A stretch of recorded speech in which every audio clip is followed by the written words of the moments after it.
లేచారు, నేను కూడా పోతాను. సరే మిత్రులారా, ఒకటి మనం ఈ 3 రోజుల దీక్షలు ఎందుకు తీసుకున్నాం, సైకిల్ యాత్ర ఎందుకు చేయాల్సి వచ్చింది అనేది క్లుప్తంగా మీకు చెప్పి ఈరోజు కార్యక్రమాన్ని ముగించుకొని రేపటి దాని గురించి మనం ఆలోచించాలి. కాబట్టి మరొకసారి మీ అందరికి కూడా 4-5 సంవత్సరాలుగా మనం కష్టపడుతున్నప్పటికీ మన పరిస్థితిని అర్థం చేసుకొని ఇప్పటికి కూడా రాష్ట్ర నాయకత్వం మీద నమ్మకం వచ్చి మనం పోరాటం చేస్తే ఖచ్చితంగా మనకు ఉద్యోగాలు వస్తాయని నమ్మి ఈ కార్యక్రమంలో పాల్గొన్న వాళ్ళందరికీ కూడా పేరు పేరున మీ అందరికీ విప్లవ ధన్యవాదాలు, అభినందనలు తెలియజేస్తున్నాను. అవకాశం ఉండి రాలేని వాళ్ళకి కూడా ఉద్యోగం అయితే కావాలి, పోరాటంలో పాలు పంచుకోనని ఎవరైతే ఉన్నారో వాళ్ళందరూ మేము చెప్పాం, ఇందులో మొకాటం లేదు. ఈ దీక్షలే ప్రభుత్వానికి మన బాధను తెలియజేస్తాయి. ఈ చేపట్టేటువంటి దీక్షలే ప్రభుత్వం పట్ల మన పట్ల తన మనసు మార్చుకునేటట్టుగా ఉండాలి. ఈ 5 ఏళ్లలో దాదాపు 4-5 సభలు మాత్రమే సభలు పెట్టాం.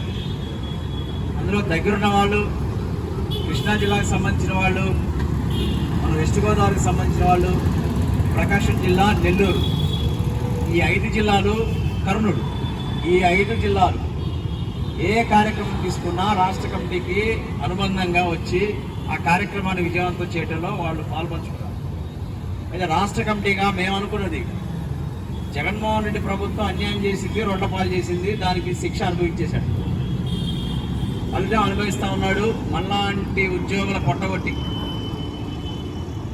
చాలామంది చేసినటువంటి కార్యక్రమాల వల్లే ఈరోజు జగన్మోహన్ రెడ్డి గారు ప్రతిపక్షంలో కూర్చొని ఆయన కాలం గడపాల్సిన పరిస్థితి వచ్చింది.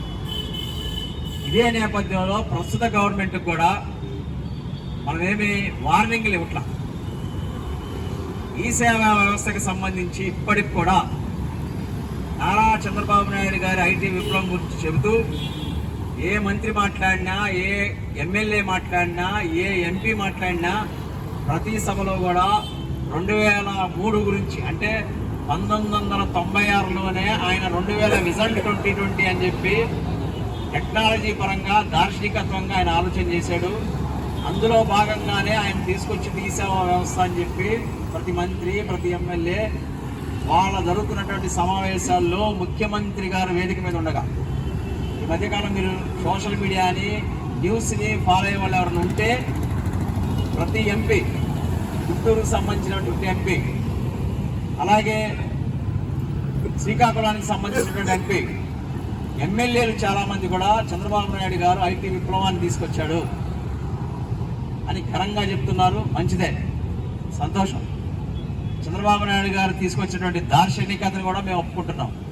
కానీ ఈ సేవ ఐటీ విప్లవం తీసుకొచ్చిందని చెప్తా ఉన్నారో, మరి ఆ ఈ సేవకు పేరు ప్రఖ్యాతలు తీసుకొచ్చి ప్రజలకి, ప్రభుత్వానికి వారధిగా పనిచేసి ప్రజల్లో ఈ సేవా వ్యవస్థ, ప్రభుత్వం యొక్క వ్యవస్థని, ఈ సేవా ఉద్యోగులు చేసిన కృషి ఏంటంటే ఎక్కడికి వెళ్ళినా ఇప్పటికీ గ్రామ వార్డు సచివాలయ వ్యవస్థ వచ్చి 4-5 ఏళ్ళు గడిచిపోయినప్పుడు కూడా ఈ సేవా ఉద్యోగులని ఇప్పటికీ కొంతమంది అధికారులు, కొంతమంది ప్రజలు మనం చూస్తే గుర్తుపడుతూ ఉన్నారు.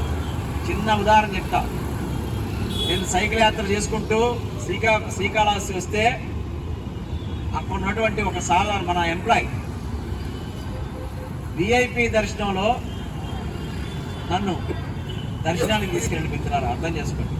సోమవారం పూట శివుడి ఆలయంలో బాగా జనం ఉంటారు, కానీ ఆ సోమవారం పూట దర్శనం ఎంత దొరుకుతుందో చెప్పలేము.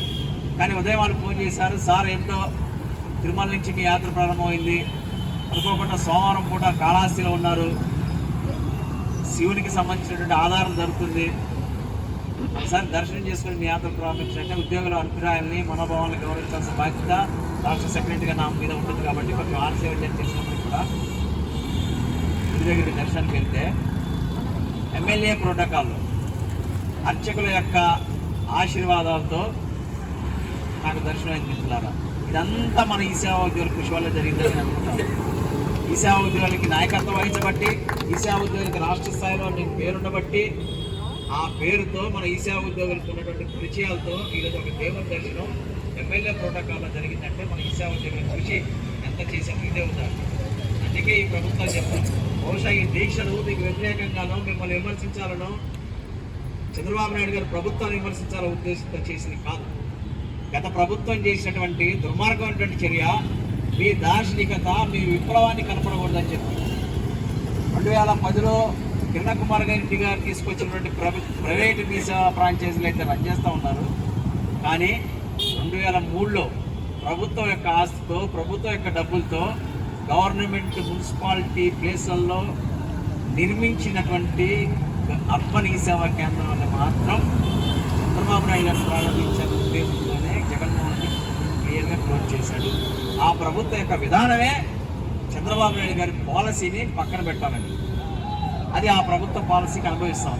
ఇదే సందర్భంలో మీకు మేము చెప్తున్నది ఏంటంటే, అయ్యా మీరు ప్రభుత్వంలోకి రాకముందు జగన్మోహన్ రెడ్డి ధ్వంసం చేసినటువంటి అన్ని రకాల వాటిని మేము తిరిగి పునరుద్ధరణ చేస్తామని చెప్పాలి. అందుకే ఈ సేవ పునర్జీవన యాత్ర అని చెప్పాం. సైకిల్ యాత్ర కూడా మనం ఒక పేరు పెట్టుకున్నాం, ఈ సేవా ఉద్యోగుల పునర్జీవనం. అంటే మా జీవం తీసేశాడు, మళ్ళీ పునర్జీవం ఈ ప్రభుత్వం ఇవ్వాలి కదా అనే ఉద్దేశంతో సైకిల్ యాత్ర చేసుకుంటూ చూపించారు. ఎందుకు సైకిల్ యాత్ర చేసాం? సహజంగా ప్రతి ఉద్యోగ సంఘం కూడా, ప్రతి ఎంప్లాయ్ కూడా జీతం తక్కువ అవుతుందో, డిఎల్ రాకపోతుందో, ఇందాక సార్ గారు చెప్తున్నట్టు జీతం తక్కువ రాకపోతుందో వాళ్ళ హక్కుల కోసమో, లేదా మనలాంటి కాంట్రాక్ట్ అవుట్ సోర్సింగ్ అసంఘటిత రంగాల్లో పనిచేసేటువంటి కార్మికులు జీతాల కోసం ధర్నాలు చేస్తారు. ఇది రొటీన్ కార్యక్రమం. కానీ ప్రభుత్వానికి తీసుకెళ్ళడం ఇది ఒక భాగం. అది చేసే క్రమంలో ముఖ్యమంత్రి గారికి, లోకేష్ గారికి, ఉప ముఖ్యమంత్రి గారికి కూడా వీళ్ళు ఇంకా ఎందుకు మనల్ని నమ్ముకొని ఉన్నారు, వీళ్ళు ఇంకా ఎందుకు మన పట్ల తిరుగుతూ ఉన్నారని ఒక ఆవేదన వాళ్ళకి కల్పించాలంటే సీరియస్గా ఒక యాత్ర జరగాలి అనేది నిర్ణయం చేసుకున్నారు. ఆ క్రమంలో పాదయాత్ర అనుకుంటే అందరి వయసు 45 ఏళ్ళు దాటిపోయింది కాబట్టి పాదయాత్ర జరగదేమో అని చెప్పి మన రాష్ట్ర కమిటీ సమావేశం జరుగుతున్న సందర్భంలో ఆ పరిమితి ఎంతవరకు ఉందని గ్రహించారు. సైకిల్ యాత్ర కూడా మొదట సులువుగా లేరు, బైక్ యాత్ర అన్నారు మనవాళ్ళు కొంతమంది. బైక్ యాత్ర పెట్రోల్ కొట్టిస్తే తిరుపతి నుంచి ఇంకా ప్రభుత్వ విధానాలు, ప్రభుత్వ నిబంధనలు ఎట్లా ఉంటాయో అవగాహన చేసుకున్న వాడిని మాత్రమే, ఉమ్మడి పోరాటాల ద్వారా మాత్రమే, ప్రతి ఉద్యోగి సమైక్య పోరాటం ద్వారా మాత్రమే ఉద్యోగులు ప్రభుత్వం నుంచి తీసుకెళ్తాం భాగంగా తీసుకున్నటువంటి ఏ గిరిజన లిస్ట్ అయితే 500 మంది పంపించారు, సంతోషం. కనీసం 300 మంది వచ్చినా మొత్తం నిండిపోయి ప్రభుత్వం తీసేసి మన అదృష్టవశాత్తు సైకిల్ యాత్ర అంత వెళ్ళడం వల్ల, ఇంటెలిజెన్స్ రిపోర్ట్ రోజు ఎక్కడ చెరువు ఏంటనేది తెలుసుకోవడం వల్ల దీక్షలు కూడా ఎంతమంది వస్తారని చేసుకోవడం. నీవు కోరుకునే కోరికలో నీ భాగస్వామ్యం లేకపోకుండా, నీ కష్టం లేకుండా, నీ చెమట చుట్టూ కాల్చకుండా ఇతరులు విమర్శించారు. నీకు అక్కడ పనులుంటాయి అందరికీ. ఇప్పుడు ఇక్కడ కూర్చున్న వాళ్ళు ఎవరికి కుటుంబాలు లేవా? మనకు కుటుంబాలు లేరా? మనకు పిల్లలు లేరా? మనకు బాధ్యతలు లేవా? ఎందుకు వచ్చావు? నిజంగా కష్టమై రాలేకపోతే సంతోషం, దానికి ఇబ్బంది. అరే మీరు చేసే పనులు ఒక్కరోజు సెలవు పెట్టుకోలేరా? అంత అన్యాయం ఉంటుందా వ్యవస్థ ఎక్కడన్నా? ప్రశ్నించే నన్ను హక్కు ఉంది మీకు. నన్ను ప్రశ్నించే ముందు నీ బాధ్యత గుర్తుంచుకోకపోతే ఎట్లా? నేను మొత్తుకునేదంతా ఐక్య పోరాటం కోసమే కదా. 3 రోజులు నా ఎమ్మటి సైకిల్ యాత్ర జరగడం కోసం వస్తుందేమో చూశాను, నాకు సంతోషం. సైకిల్ యాత్ర విజయవంతమైంది. చాలామంది నువ్వు ఒక్కడే వెళ్తా, మేము వస్తారా రాదు, ఎక్కడ వదిలిపెట్టాలి. నాకు నమ్మకం తీసే ఉద్యోగుల మీద. ఏదన్నా రాష్ట్ర నాయకుడిగా ఒక నిర్ణయం తీసుకుంటే భిన్నాభిప్రాయాలు వ్యక్తమైనా సరే తీసుకున్న నిర్ణయాన్ని అమలుపరిచే క్రమంలో సంఖ్యాలు ఇంట్లో తేడా ఉంటుంది, కానీ నా నిర్ణయాలకు మాత్రం పూర్తి సపోర్ట్ ఇచ్చారు. సైకిల్ యాత్రలో వాటికి ఏం లేదు, పేరు లేదు నా సైకిల్ యాత్ర. ఇది క్లియర్గా చెప్తాం. చిత్తూరు జిల్లా నుంచి విజయవాడ ఈరోజు ధర్నా చౌక్ చేరే వరకు ప్రతి జిల్లాలో ప్రతి ఎంప్లాయీస్ కూడా పూర్తి సహకారం అందించారు, నాకు భాగస్వామ్యం నడిపారు. ఈ సైకిల్ యాత్ర దిశా ఉద్యోగి సైకిల్ యాత్ర తప్ప ఒక రాష్ట్ర కార్మిక సైకిల్ యాత్ర కాదు. అని ఇది చేసేది మాత్రం సీరియస్నెస్ తీసుకెళ్ళాం. అదే ఈరోజు దీక్ష కనుక చూస్తే రోజు అందుకే పెట్టింది మనం. ఎందుకు సర్వేవాలను పెట్టడం అంటే స్ట్రగుల్ ఫర్ సర్వేవల్, జీవించడం కోసం పోరాటం. జీవించడం కోసం పోరాటం అంటే మనకు తిరిగి ఉద్యోగం కావాలి, చట్టపరమైన ఉద్యోగం, జీవో ప్రకారం ఉద్యోగం. జీవో ఇచ్చి ఆ జీవోలో ప్రభుత్వాలు మారినా తిరిగి మా ఉద్యోగం మీరు అర్థం చేసుకోండి. ఆల్రెడీ కొంత ప్రభుత్వ రంగంలో వ్యతిరేకత ఉందని చెప్పి ఉద్యోగులు చెప్తున్నమాట, నేను చెప్తున్నాను.